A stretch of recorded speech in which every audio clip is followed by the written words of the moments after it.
Mr. President, I ask unanimous consent that the following senators be recognized, the following order, for up to 4 minutes each. Senators who wish to speak in honor of the presiding officer. Myself, the Majority Leader, Senator McConnell, the Minority Leader, Senator Reid, Senator Schumer, Senator Hatch, Senator Leahy, Senator McCain, Senator Durbin, Senator Isaacson, Senator Murray, Senator Feinstein, Senator Collins, Senator Mikulski, Senator Carper. Mr. President, I'm asking the senator from Delaware if he'd amend his request that Senator McConnell and I will use our leader time. That won't count against his hour. Is there objection? Without objection, so ordered. Senator from Delaware. Thank you, Mr. President, and it does bring me some joy to call you Mr. President. I'm honored to be here today with so many of our colleagues, and I am grateful to Majority Leader McConnell and Leader Reid for their enthusiasm in pulling together this bipartisan tribute. I'm honored to be joined by my senior senator from Delaware, Tom Carper, who will make the closing remarks this afternoon. Before we begin, I'd like to remind my colleagues that there will be a reception for the Vice President in the Mansfield room after we conclude here, beginning sometime after 4 o'clock. We have many senators who wish to speak, and so we will move quickly through the order. And I encourage my colleagues to submit their remarks for the record. Those who are not able to speak in the next hour, their remarks will be combined with all the other remarks given on the floor, and the resulting speeches printed, bound, and presented to the presiding officer.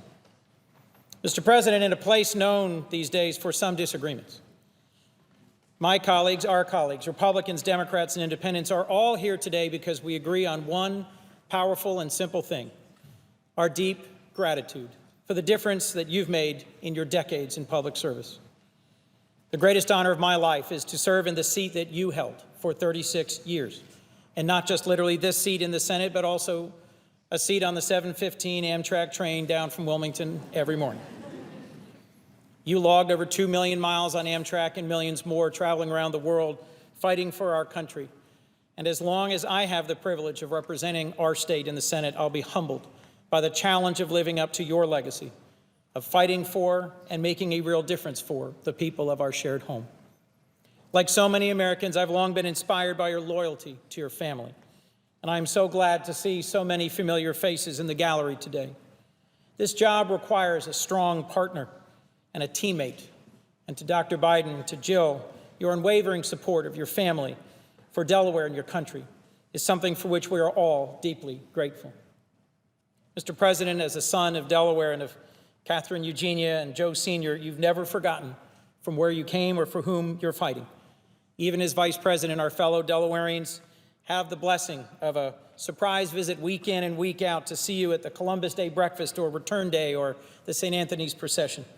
Whether meeting personally with world leaders you've known for decades, whether chairing the Judiciary or Foreign Relations Committees, or just stopping by in a Claymont diner, there is universal agreement about what you've brought to this work: your passion, your heart, your character, and your integrity.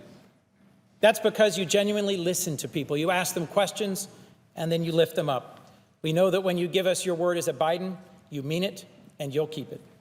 Your service as a senator stands as a model for all of our colleagues and for me. Through challenging times, you always worked across the aisle. Through 8 presidents, you were willing to reach across to anyone willing to roll up their sleeves and get to work for the American people.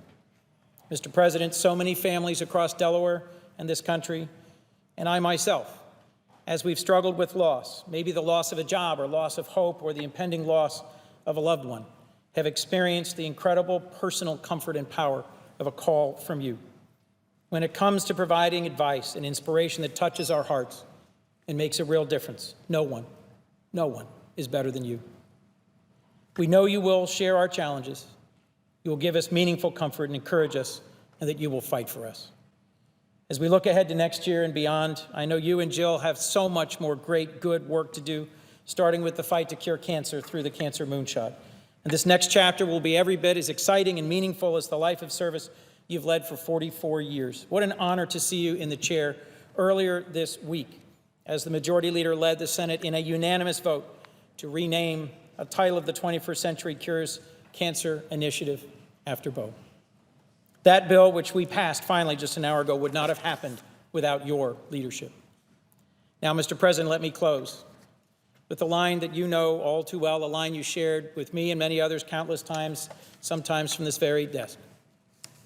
As the Irish poet Seamus Heaney once wrote, history says, don't hope on this side of the grave. But then, once in a lifetime, the longed-for tidal wave of justice can rise up, and hope and history rhyme.